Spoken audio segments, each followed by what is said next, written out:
Hi everyone, Miss Melissa here with another middle grade book tasting. Today I will be reading the first chapter of the book, Rain, Rain by Anne M. Martin. I'm reading it with the kind permission of Feiwel and Friends, which is a division of Macmillan.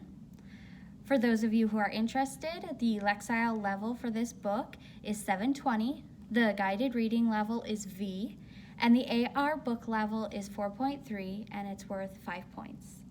If you would like to read this book at home, we have it available in regular and large print at the library, and you can also find it as an ebook on Overdrive. So let's get started. How many of you are big fans of dog books? I know that I am.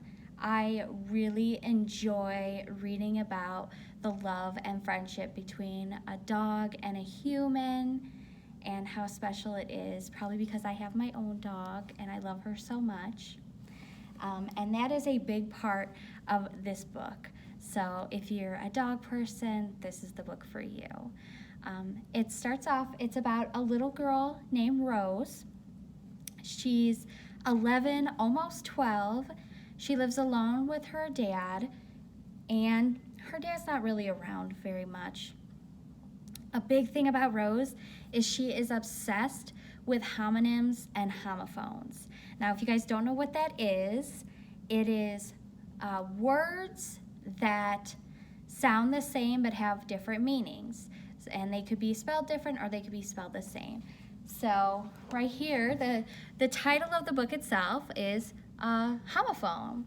So you have rain, which is rain falling from the sky, and then you have the word reign, which is like a queen reigning over a kingdom, right?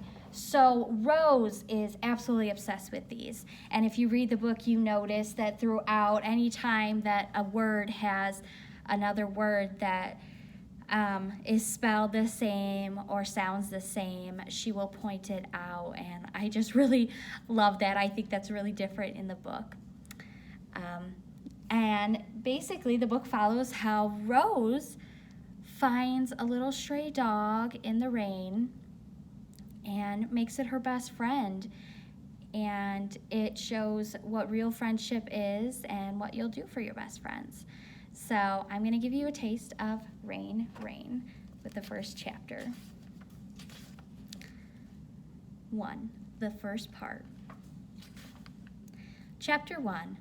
Who I am, a girl named Rose, Rose, R-O-W-S. I am Rose Howard, and my first name has a homonym. To be accurate, it has a homophone, which is a word that's pronounced the same as another word, but spelled differently. My homophone name is Rose, R-O-W-S. Most people say hominin when they mean homophone. My teacher, Mrs. Cushel, says this is a common mistake. What's the difference between making a mistake and breaking a rule, I want to know? Making a mistake is accidental. Breaking a rule is deliberate. But if, I start to say, Mrs. Cushel rushes on. It's all right to say hominin when we mean homophone. That's called a colloquialism.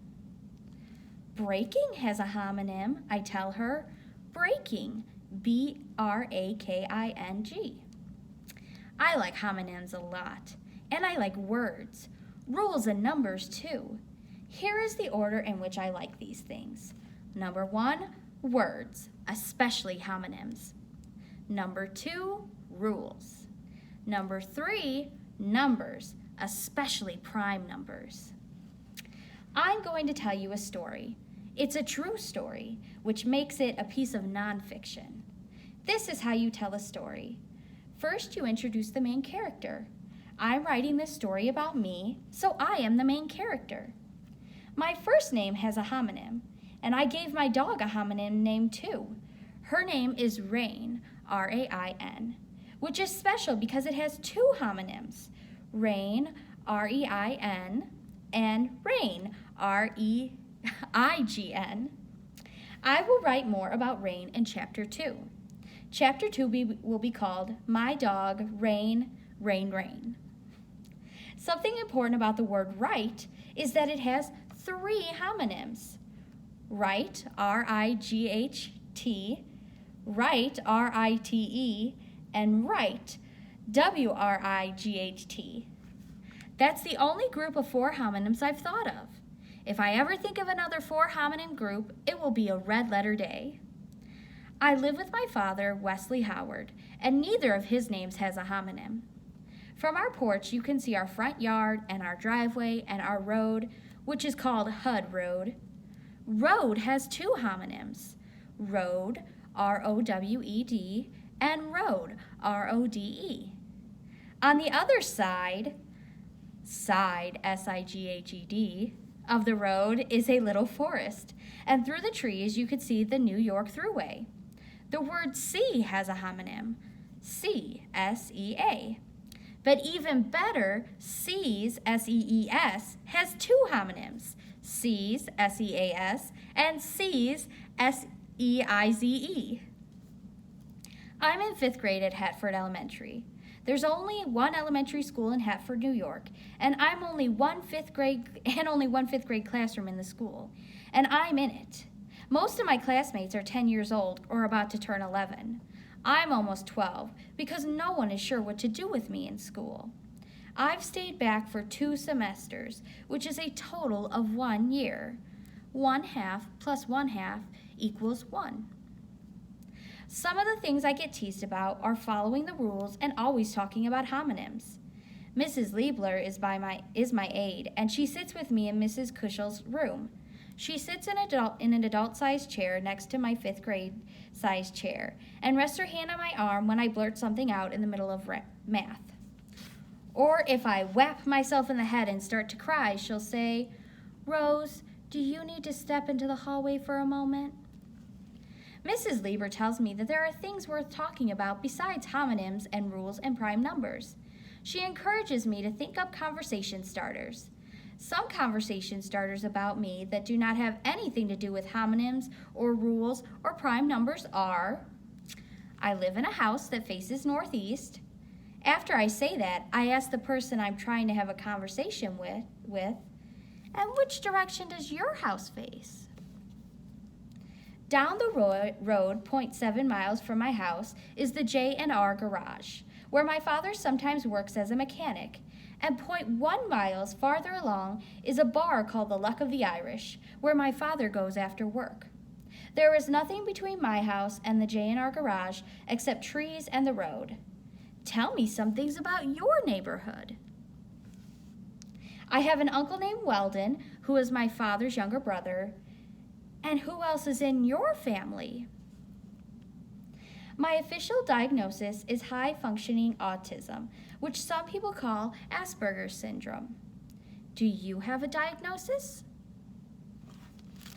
I will finish up this part of my introduction by telling you that my mother does not live with my father and me. She ran away from our family when I was 2. Therefore, the people living in my house are my father and me. The dog living in our house is Rain. Uncle Weldon lives 3.4 miles away on the other side of Hatford. The next part of my introduction is the setting of my story. I've already told you my geographic location, Hud Road in Hatford, New York. The historical moment in time in which this story begins is October of my year in 5th grade. Now I will tell you something troubling about 5th grade. It isn't as troubling as what happens later in the story when my father lets rain outside during a hurricane, but it is still troubling. For the first time in my life, I'm being sent home with weekly progress reports that I have to give to my father. The reports are written by Mrs. Liebler and read and signed by Mrs. Kuschel, which is my teacher's way of saying that they're in agreement about my behavior. The reports list all of my notable behaviors for Monday through Friday. Some of the comments are nice, such as the ones about when I participate appropriately in a classroom discussion, but most of the comments make my father slam the reports onto the table and say, "Rose, for God's sake, keep your mouth closed when you think of a homonym." Or, "Do you see any of the other kids clapping their hands over their ears and screaming when they hear the fire alarm?" In the last report, Mrs. Liebler and Mrs. Kuschel asked my father to schedule monthly meetings with them. Now he's supposed to go to Hatford Elementary on the third Friday of every month at 3:45 p.m. to discuss me. This is what he said when he read that. I don't have time for meetings. This is way too much trouble, Rose. Why do you do these things? He said that at 3:48 p.m. on a Friday when there was no work for him at the J&R garage. Uncle Weldon heard about the monthly meetings on October 3rd at 8:10 in the evening when he was visiting my father and Rain and me. My father was standing at the front door, holding the letter in his hand and gazing out at the trees and the darkness. These meetings are garbage, he said. Uncle Weldon, who was sitting at the Formica kitchen table with me, looked at my father from under his eyelashes and said, I could go if you want. Uncle Weldon has a very soft voice. My father whipped around and pointed his finger at Weldon. No, Rose is my responsibility. I can take care of things. Weldon lowered his head and didn't answer. But when my father turned around so that he was facing outside again, my uncle held up 2 crossed fingers, which was his signal to me that everything would be all right. Right, right, right. I held up my fingers too, 2, 2, and we each touched our hearts with them. After that, Rain came into the kitchen and sat on my feet for a while. Then my uncle left. Then my father crumpled the letter from Mrs. Liebler and Mrs. Kuschel and tossed it into the yard. That is the end of the introduction of me. I hope you guys enjoyed that and that you continue to read the book because it's really special and it's one that's kind of stuck with me. If you have any questions, comments, or you'd like to share your projects, ideas, or what you're reading with us, please email us at kids@lcplin.org. Thank you and have a good rest of your day.